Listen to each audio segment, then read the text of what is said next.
Ne vous enivrez pas de vin, encochant encore le caractère. C'est de la Mhm. débauche.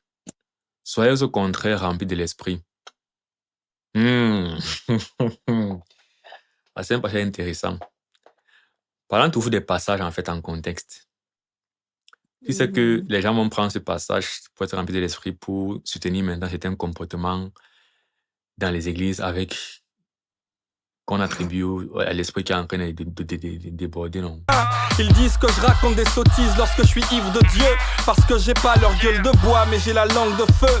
Et si Adam a rendu... C'est-à-dire, parce que quand tu vas critiquer, par exemple, les gens qui vont faire le culte, tout le monde dit qu'ils parlent en langue sans interprétation, en Oui, désordre et tout oui. ça. Et ils vont dire, On était remplis du Saint-Esprit. Et comme les premiers disciples qui étaient en train de... En fait, à la Pentecôte, quand les disciples parlaient, les gens disent qu'ils sont ivres. Ils mettent souvent ça en relation. Pour dire voilà, que mhm, quand on parle de nous tout ça, c'est parce que le Saint-Esprit est rempli et que c'est voilà. une bonne chose. Et c'est ça qui est souvent alors un peu difficile à la Bible, c'est que comme il faut prendre les choses en contexte, souvent, quand cet exercice n'est pas bien fait, quelqu'un peut quand même se sentir légitime dans son interprétation parce qu'il y a quand même un verset qui a utilisé les mots qu'il est en train d'utiliser pour Mhm, dire autre chose. Ben, c'est vrai que si c'est qu'ils ont parlé en langue, on a dit qu'ils sont ivres, ça fait premier point. mhm, Deuxième point, et si on parle d'être ivre dans le bon sens, on attache ça à l'esprit, donc il peut maintenant mhm, conclure que ça veut donc dire que je peux maintenant parler en langue n'importe comment et je suis supporté par la Bible parce que les gens l'ont fait, on les a critiqués comme vous me critiquez, tu vois un peu. mhm, mhm, Mais si on revient dans le contexte, premier contexte, dans Acte, effectivement, euh, la raison pour laquelle on pense qu'ils sont ivres, ces personnes ne comprennent pas ce qu'ils sont en train de dire. C'est parce que certains ne comprennent pas, mais d'autres comprennent déjà. C'est pas juste que, mhm, voilà, voilà. C'est que ceux qui ne comprennent pas qu'ils sont ivres et ceux qui comprennent se disent, ah, c'est beau ce qu'ils sont en train de faire, loue Dieu. Deuxième contexte, ici, Paul est en train de faire une réprimande réelle sur l'ivresse. C'est-à-dire que c'est une vraie réprimande qu'il est en train de faire.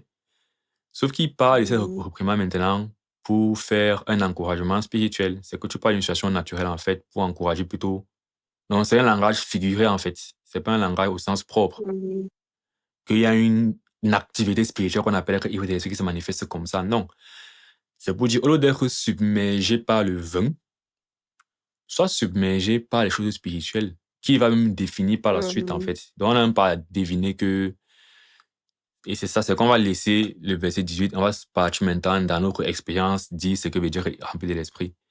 Le verset 19, en fait, il explicite comment on peut être ivre de l'esprit. C'est le fait de s'entretenir par des psaumes, les hymnes, les cantiques spirituels, en chantant, en célébrant de tout notre cœur les louanges au Seigneur. C'est en rendant grâce toutes choses. Donc, c'est dans cet esprit, en fait, d'adoration. C'est une vie, en fait, justement, où on est en train de vivre pour le Seigneur, pour sa gloire, on est émerveillé par lui. C'est ça qu'on appelle ivre de l'esprit. C'est pas quand tu fais un truc où tu es en transe que tu es ivre de l'esprit, en fait. Dans le sens que littéralement, l'esprit, mhm, c'est ça, c'est que ici, on prend l'aspect perdre la tête parce qu'on a compris ivre. Et pourtant, moi, je pense que l'aspect, c'est d'être trop plein de quelque chose.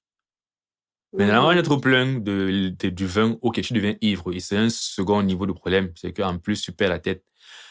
Mais dans ce mhm, qu'il expérimente dans être rempli de l'esprit, d'ailleurs, même, voilà, il dit être rempli, tu vois que il met l'accent pas sur le fait de perdre le contrôle, mais sur le fait d'être dans l'abondance. C'est ce qu'il voulait dire. C'est qu'il dit au mhm, contraire, il n'a pas dit au contraire, soyez ivre de l'esprit. Il a dit au contraire, soyez mhm, rempli de l'esprit. Donc, c'est un problème de remplissage. Ne soyez pas trop plein de vin, soyez plein de l'esprit. Quand tu mhm. es trop plein de vin, la débauche. C'est C'est la la même chose. Si débauche. c'est que tu es trop plein de viande, c'est aussi la débauche. Donc, c'est même pas une question qui est Mhm, forcément liée même à la nature de l'alcool, quoique. Mais c'est mhm. plus le fait de l'excès, en fait. Ce que tu dois être en train de prendre en excès, c'est la personne de Dieu. C'est une présence de Dieu. Ouais. Bon, j'aime toujours faire le commentaire sur le parallèle qu'il y a entre ce passage et le passage de Colossiens 3,16. Je ne sais pas si tu es familier avec ce parallèle. Mhm. C'est aussi là-bas qu'on dit que chacun avait une parole, les psaumes, les hymnes, non, les hymnes, les cantiques spirituels. Oui, Oui. bon, tu vas me donner 2 versets, je pense. Il y a le verset où il dit Colossiens que si 3, quelqu'un a un c'est. cantique qu'il donne. Bon, la partie que Oui. chacun vient avec, je ne suis pas sûr que c'est dans Colossiens 3:16. Mais la partie, C'est il ne que la cantique de parole de ça est dans Christ Colossiens habite 3. parmi vous abondamment. Instruisez-vous et exhortez-vous les Oui, uns en toute sagesse. Pas des psaumes, des hymnes, des cantiques spirituels. Bon, c'est vrai que c'est pas que chacun vienne, mais que la parole habite. Oui. oui, mais il y a un autre passage, c'est ça que tu as mis 2 passages. Il y a un autre passage où il dit que toute chose que vous faites, faites pour l'édification. Si quelqu'un a un cantique, qu'on chante. Si quelqu'un a une prière. Mais oui, Hum, c'est ce côté de, le moyen finalement d'être toujours ivre, ou bien bon, rempli, pardon, de l'esprit, c'est justement dans l'instruction abondante, dans bien l'extension et l'exhortation au travers des cantiques, des chants, tout ça en rendant grâce à Dieu. hum, Et ce qui est beau donc, c'est que l'équivalent d'être, parce que si on a l'équivalent des cantiques et des hymnes qui est au verset 16, eh bien l'équivalent d'être rempli de l'esprit au verset 15 en Colossiens 3. Tu vois, ce sera que la hum, parole de Christ habite abondamment. Non, même pas ça, c'est toujours dans le hum. verset 16 en fait. Verset Je sais, 16, après il oui. commence, voilà, que la parole de Christ habite abondamment. Et c'est pourquoi il dit tout que, en fin de compte, le test final pour savoir si vraiment tu es plein de l'esprit, c'est de voir à quel point ta pratique est conforme à la parole de Christ. C'est finalement Hum, ça, c'est que le point de départ dans Colossiens, c'est que la parole de Christ abonde parmi vous. Et si c'est que cette parole hum, abonde, elle va se retrouver en fait dans votre pratique, qui est les cantiques que vous hum, faites, action de grâce.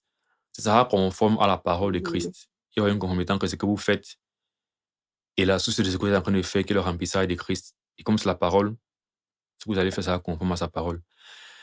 Mais si vous dites, on est hum, plein de l'esprit, c'est pourquoi on est en train de faire ce qu'on est en train de faire. Et finalement, ce que vous faites, on peut voir dans ça la contradiction de la parole. Il y a un problème. hum. Et c'est ça donc l'idée de dire que quand je dis que remplir de l'esprit, c'est être dans la transe et ne faire les choses dans le désordre. Bon, je trouve que c'est pas conforme c'est pas dans le sens là que Paul parle dans Éphésiens.